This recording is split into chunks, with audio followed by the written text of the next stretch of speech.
தயவு பாகம் 1 ஞானசரியை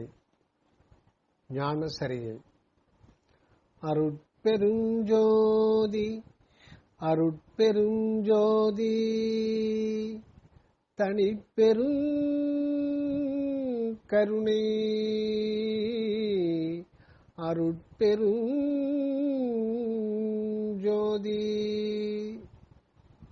அன்பு உள்ளம் கொண்ட ஆன்மநேய ஒருமைப்பாட்டுரிமையுடைய சான்றோர் பெருமக்கள் அனைவருக்கும் வந்தனம். இன்று முதல் திரு அருட்பாவில் 6ஆம் திருமுறையில் வள்ளல் பெருமான் ஞானசரியை அல்லது மரணமில்லா பெருவாழ்வு அல்லது வாய்ப்பறையார்த்தல் என்ற தலைப்பில் பாடியுள்ள 28 பாடல்களுக்கும் திண்டுக்கல் சுவாமி அனகன் தயாநிதி சுவாமி சரவணானந்தா அவர்கள் அருளிய விளக்க உரையை பார்ப்போம். தயவு. ஞானசரியை மரணமில்லா பெருவாழ்வு. முன்னுரை.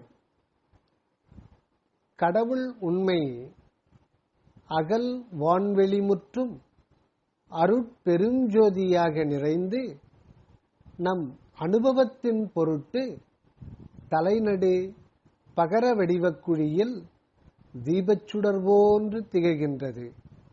அதன் பிரதிபலிப்புத்தான் நமது புருவநடு விளங்குகின்றது. இதுவே கடவுள் உண்மையும் நமது உண்மையும் ஆகும். ஆதலின் புருவநடு ஒருமையோடு இருந்து கொண்டு ஓதி ஓதி அதுவாவது விசார நிலை.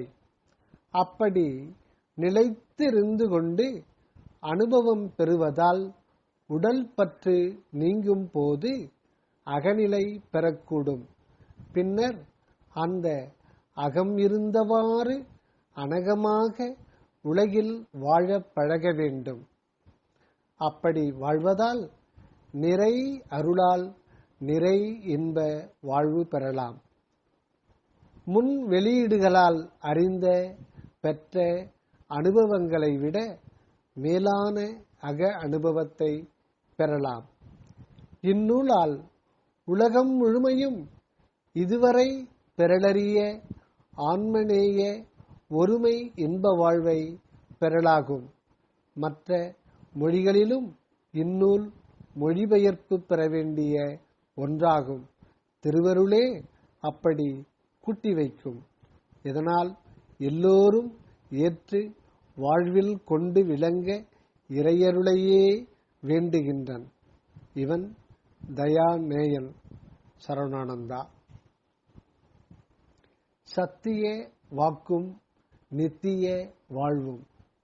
சத்திய வாக்கும் நித்திய வாழ்வும். முகவுரை.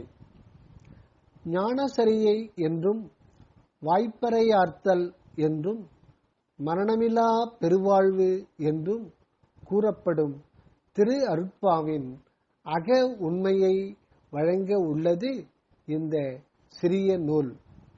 இதனை அகனின்று அனகமாக நோக்கும்போது இறை உண்மை நிறை வாழ்வு தரும் ஒன்றாக கண்டு கொள்ளலாகும். ஆகவே தான் இதற்கு இம்முகவுரை கொடுக்கப்பட்டுள்ளது. நித்திய பரம்பொருளாகிய இறையின் இயல் விளக்க நிறை உண்மை கொண்ட ஒரு சொல்தான் ஓம் என ஆன்றோர் வழி உலகம் கண்டு ஏற்றுள்ளது. இது என்றும் அகல் வான் வெளிமுற்றும் சதா ஒலித்துக் கொண்டே யாவையும் ஆக்கி காத்து அழித்தும் வருகின்றது. இம்முச்செயல் உண்மையை குறிக்க ஆ உ இம் ஆ உ இம் என்ற மூ ஒளி கூட்டே ஓம் ஆகியுள்ளது என அருள் உணர்வால் கண்டிருந்தனர். இதனால் அந்த ஓங்கார மந்திரத்தின் அகப்பொருள் அருள் என்றே கொண்டனர். அது உடல், உயிர், உள்ளொளி நிலையை உணர்த்தி அதுவாகிடச் செய்தது அந்நாள் பக்குவ மனிதனை. அதுவா இறை மந்திரம் அருளும் நிறை அனுபவ நிலை? ஆம் எனக் கொண்டு அகம் சூழ்ந்து போனான் அன்றைய ஞானி. ஆனால் அம்மந்திர ஒளியோ இடையறாது என்றும் ஒலித்துக் கொண்டே முத்தொழில் புரிந்து வருகின்றதை அறிகின்றோம். ஆகையால் அந்த அருள் தந்த பொருள் நித்தியமான ஒன்றாய் இருக்க வேண்டும். அந்த நித்திய வாழ்வு தரும் பொருள் அருள் நிலையாய் இருக்க முடியாது, வேறு ஒன்றாகத்தான் இருக்க வேண்டும் என அந்த அருளே உணர்த்துகின்றது. அது அந்த அருள் நிலையிலிருந்து சதா வெளியாகிக் கொண்டே இருக்கும் ஒன்றாகத்தான் இருக்க வேண்டும் என உணர்த்தப் பெறுகின்றோம் இன்று. ஓம் மந்திர உள்ளொளி நிலை இம் எனவும் அதினின்றே உகர அகர அலைகள் சதா வெளியாகிக் கொண்டிருத்தலின் ஓங்கார மந்திரமும் அதன் முத்தொழிற் செயல்களும் வெளியாகிக் கொண்டே இருத்தல் நித்தியமேயாம். அப்படி அகமிருந்து அனகமாக வெளிவந்து விளங்கிடும் பொருள் கொண்ட ஒரு சொல் தயவு ஆன ஒன்றே ஆம். அப்படி அகமிருந்து அனகமாக வெளிவந்து விளங்கிடும் பொருள் கொண்ட ஒரு சொல் தயவு ஆன ஒன்றே ஆம். இம் என்னும் மகர மெய்யே தகராகாச இறைஜோதி பெருவடிவமாகும். அது மனிதனின் தலைநடு எகர ஆன்ம ஒளியாய் தோற்றி உகர உயிருடம்பு கொண்டு திகழ்கின்றதாம். ஆகையால் ஓங்கார மந்திர அனக தயவு மூலம் மனிதன் நித்திய வாழ்வு பெறுவது நிச்சயமே. மீண்டும் பார்ப்போம். இம் என்னும் மகர மெய்யே தகராகாச இறைஜோதி பெருவடிவமாகும். இதுவே தா ஆகும். அது மனிதனின் தலைநடு எகர ஆன்ம ஒளியாய் தோற்றி உகர உயிர் உடம்பு கொண்டு திகழ்கின்றதாம். ஆகையால் ஓங்கார மந்திர அனக தயவு மூலம் மனிதன் நித்திய வாழ்வு பெறுவது நிச்சயமே. இவ்வுண்மையை உணர்த்தி அனுபவ வாழ்வு பெறச் செய்யும் நோக்கோடுத்தான் திரிதேக சித்தி பெற்ற வள்ளல் திரு அருட்பிரகாசர் திருவருட்பாவில் இந்த ஞானசரியை பாமாலையை அந்தாதி முறையில் அருளி சுழன்று இலங்கச் செய்துள்ளார். ஆகவே இதனை இருபொருள் அனுபவமும் உண்டாக உள்ளுணர்ந்து ஓதி பயன் கொள்ள வேண்டும். முதலில் சத்விசாரத்தால் ஓங்கார அகப்பொருளை அருட்பெருஞ்சோதியாக தலைநடு உள்ளொளியாக கண்டு அதுவாகி நிற்க வேண்டும். அந்நிலை நின்றே தயவினால் தினசரி வாழ்வை நடத்த பழகல் வேண்டுவது அவசியம். முதலில் சத்விசாரத்தால் ஓங்கார அகப்பொருளை அருட்பெருஞ்சோதியாக தலைநடு உள்ளொளியாக கண்டு அதுவாகி நிற்க வேண்டும். அந்நிலை நின்றே தயவினால் தினசரி வாழ்வை நடத்த பழகல் வேண்டுவது அவசியம். கடவுள் உண்மைதான் நம் சிறநடுவுள் சிற்றம்பல ஜோதியாகவும் பிற எல்லா தெய்வ தெய்வீக மனித உண்மையாகவும் கண்டு கண்டு போற்றி உட்கூடி நின்று தயை பெருக பெருக வாழ்தல் வேண்டும். வேறு வேறான புறச்சந்நிதிகளிலே கற்பனா தெய்வ பீடங்களின் முன் நின்று முறையிடுவதாலும் தோத்தரிப்பதாலும் வேண்டிக் கொள்ளுவதாலும் பெற முடியாத உண்மை விளக்கமும் அனுபவமும் அகஜோதிபதியிடமிருந்து அடைந்திடலாகும். அகஜோதிபதியிடமிருந்து அடைந்திடலாகும். வடலூர் வள்ளல் சத்திய ஞானத்தால் அருட்பெருஞ்சோதியைக் கண்டு ஆனந்த தெல்லமுதுண்டுத்தான் சூழ இருக்கும் ஆன்மநேயர்களை எல்லாம் மிக உருக்கத்தோடும் உறுதியோடும் இங்கே வாருங்கள், இங்கே வாருங்கள் என அழைக்கின்றார். இங்கே என்றால் எங்கே? புற வடலூருக்கா? அல்ல அல்ல, சத்திய ஞானம் விளங்கும் தலையிடத்திற்கு. சத்திய ஞானம் விளங்கும் தடை இடத்திற்கு. அங்குதான் அவரும் அருட்ஜோதியும் இரண்டரை இருக்கும் இடம் ஆகும். தயா ஒழுக்கத்தோடு கூடிய சத்விசாரத்தால் அவரையும் அவர் வாழிடத்தையும் கண்டு அடைய முடியும். அப்படி அகமிருந்துதான் மெய்ப்பொருளையும் அனுபவத்தையும் பெற முடியும். அப்படி அகமிருந்துதான் மெய்ப்பொருளையும் அனுபவத்தையும் பெற முடியும். அனுபவத்தில் வாழ்வில் அடைய பெறாதது அர்த்தம் அற்றது, அனர்த்தமே, கேடும் அழிவுமே. இதில் 28 பாடல்கள் தொடர்ந்து சுற்றி சுற்றி வந்து உயிர் உடம்பை சுத்த பிரணவ ஞான உடலாக மாற்றி தயவு அனுபவத்தோடே நிலவச் செய்யும் தன்மையத்தாம். இதனால்தான் இதனை சத்திய வாக்கும் நித்திய வாழ்வும் என்ற தலைப்பு கொடுத்து சிறப்பிக்கச் செய்துள்ளோம். முதல் பதிப்பில் தெளிவாக கண்டு கொள்ளப்படாது இருந்த விளக்கம் மிக தெளிவாகவும் எடுப்பான தடித்த எழுத்துக்களால் அமைக்கப்பட்டுள்ளன.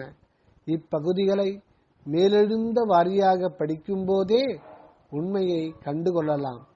இதன் விளக்கத்தை பிறரும் நன்கு அறிந்து ஏற்க பன்மொழியிலும் வெளியிடலாம். அதுகொண்டு நம் வள்ளலாரையும் அவரது திருஅருட்பாவின் உண்மையையும் அவரது மரணமில்லா பெருவாழ்வின் சாத்திய பேற்றையும் உலகம் எல்லாம் அறிந்து பெரும் பயன் அடையலாகும்.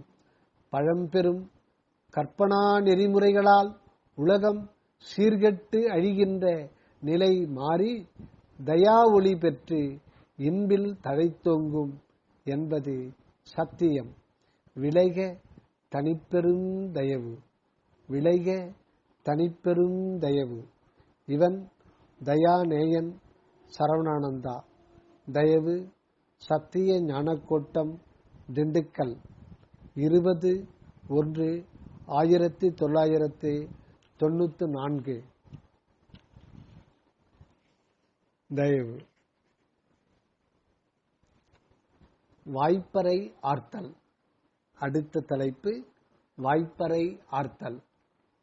ஒரு செய்தியை உலகுக்கு தெரிவிக்க வேண்டின் விளம்பரம் அவசியமாம். பறையடித்து கூறுதல் பழமுறை. கற்றார்க்கும் கல்லாதார்க்கும் எளிதில் தெரியப்படுத்த அம்முறை அக்காலத்தில் பொருத்தமாகவே இருந்ததாம். இக்காலத்தில் ஒளிபெருக்கி முதலிய சாதனங்கள் முக்கிய சங்கதிகளை உலகுக்கு அதிவிரைவில் தெரியப்படுத்தி விடுகின்றன.